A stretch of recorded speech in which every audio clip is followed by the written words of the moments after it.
সোহরাওয়ার্দী উদ্যানে ছাত্রদল নেতা শাহরিয়ার আলম শাম্মু খুন হওয়ার পর সেখানে ভাসমান দোকানপাট উচ্ছেদ করছে ঢাকা দক্ষিণ সিটি কর্পোরেশন। এই বিষয়ে বিস্তারিত জানবো আমরা। বিস্তারিত জানাতে আমাদের সাথে যুক্ত হচ্ছেন সহকর্মী সম্রাট আনোয়ার। দর্শক, আমরা ইতোমধ্যে জানতে পেরেছি যে এই বিষয়ে আন্দোলন চলেছিল ছাত্রদলের পক্ষ থেকে এবং শাহরিয়ার আলম শাম্মুর খুনের ঘটনার সুষ্ঠু বিচার চান তারা এবং সাধারণ জনগণ। তারই পরিপ্রেক্ষিতে সিটি কর্পোরেশন দোকানপাট উচ্ছেদ করছে, সেখানকার অবৈধ দোকানপাট, সেই ব্যাপারে বিস্তারিত জানাতে আমাদের সাথে যুক্ত হবেন সম্রাট আনোয়ার। সম্রাট আমাদের সাথে যুক্ত আছেন। সম্রাট, আপনার কাছ থেকে জানতে চাচ্ছি, আমরা জানতে পেরেছি সোহরাওয়ার্দী উদ্যানে উচ্ছেদ অভিযান চলছে। আমরা জানি সেখানে অনেক ধরনের খাবারের দোকান বা ফুলের দোকান বা বিভিন্ন দোকানপাট, চায়ের দোকান দিয়ে একদম বিস্তৃত থাকে এলাকাটা এবং জনসাধারণের চলাচলও অনেক সমস্যা হয়ে থাকে। বর্তমানে আমরা শুনতে পেরেছি উচ্ছেদ অভিযান চলছে এবং সকালেও চলেছে।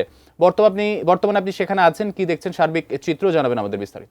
মূলত এখানে অভিযান পরিচালনা করা হয় এবং অভিযান পরিচালনা করে এখানে যে ভ্রাম্যমাণ যে দোকানগুলো রয়েছে সেই দোকানগুলো এখন আপাতত বলতে গেলে যে কোনোটির অস্তিত্ব নেই।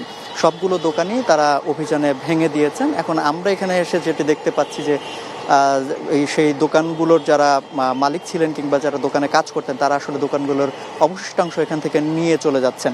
আর আরেকটি বিষয় যেটি আলোচনায় ছিল সেটি কি বলা হচ্ছিল যে রাজু ভাস্কর্যের পেছনের যে গেটটা রয়েছে, অর্থাৎ যে গেট দিয়ে সোহরাওয়ার্দী উদ্যানে ঢোকার যে পথটি, সেই পথটি স্থায়ীভাবে বন্ধ করে দেয় এবং আমার সহকর্মী হয়তো আপনাদের দেখাচ্ছে যে এইখানে যে গেটটি, সেই গেটটি বন্ধ করার কার্যক্রম এখন চলমান রয়েছে।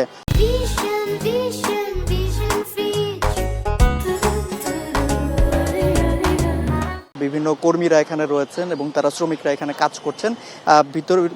সামনের যে গেটটি, সামনের যে অংশ, সেই অংশটি ইতোমধ্যে বেশ কিছু অংশ ইটের গাঁথুনি গেঁথে সেগুলো বন্ধ করে দেওয়া হয়েছে এবং বাকি অংশ বন্ধ করার কাজ চলমান রয়েছে। ঠিক একইভাবে এখানে বারবার আলোচনায় ছিল, বারবার অভিযোগ করা হচ্ছিল যে এই সোহরাওয়ার্দী উদ্যানে যে নিরাপত্তা সেটি আসলে বিঘ্নিত হচ্ছিল। বিভিন্ন সময় বহিরাগতরা এখানে এসে পড়েন এবং কি তারা তাদের মতো করে সময় কাটান এবং সেক্ষেত্রে আসলে এখানে সিসিটিভির আওতায় আনার কথা বলা হচ্ছিল এবং সন্ধ্যার পর থেকে যাতে পুরো এলাকাটা যাতে পুরোপুরি অন্ধকার না থাকে, এখানে আলোর ব্যবস্থা করা হয়, সেই বিষয়টিও কিন্তু আলোচনায় ছিল এবং সেটিরও পদক্ষেপ নেওয়া হয়েছে এখানে কর্তৃপক্ষ। আমরা এসে দেখেছি যে প্রত্যেকটি জায়গায়, যে সব জায়গাগুলো মূলত অন্ধকার একটু বেশি থাকে, সেই সব জায়গাগুলোতে আলোর ব্যবস্থা করা হয়েছে। ইতোমধ্যে বেশ কয়েকটি পয়েন্টে লাইট লাগানোও শেষ হয়েছে এবং বেশ কয়েকটি জায়গায় হচ্ছে সিসিটিভি সেগুলো বসানোর কাজ ইতোমধ্যে চলমান রয়েছে। অর্থাৎ সামগ্রিকভাবে যে আলোচনাগুলো, যে কয়েকটি পদক্ষেপ বিশ্ববিদ্যালয় প্রশাসন এবং এই পার্ক যারা দায়িত্বে আছে, পার্ক রক্ষণাবেক্ষণের দায়িত্বে আছেন, বনপরিবেশের পক্ষ থেকেও লোকজন আছে, তারা সবাই মিলে আসলে আলোচনা করে বেশ কিছু সিদ্ধান্ত নিয়েছিলেন। সেই সিদ্ধান্তগুলো বলবৎ করার জন্য ইতোমধ্যে কাজ শুরু হয়েছে। আমরা যেটি দেখেছি যে সকাল থেকে এখানে অভিযান ছিল, দুপুর পর্যন্ত অভিযান চালিয়েছেন কর্তৃপক্ষ এবং সেই অভিযানের পর এখন যেটি দেখছি যে টহল জোরদার আছে। বাইরের যারা লোকজন তারা যাতে এখানে না আসেন সেই বিষয়ে তাদেরকে সতর্ক করা হচ্ছে এবং যারা দোকানি ছিলেন, এতদিন এখানে ব্যবসা করেছেন, তাদেরকেও এখান থেকে সরিয়ে দেওয়া হচ্ছে।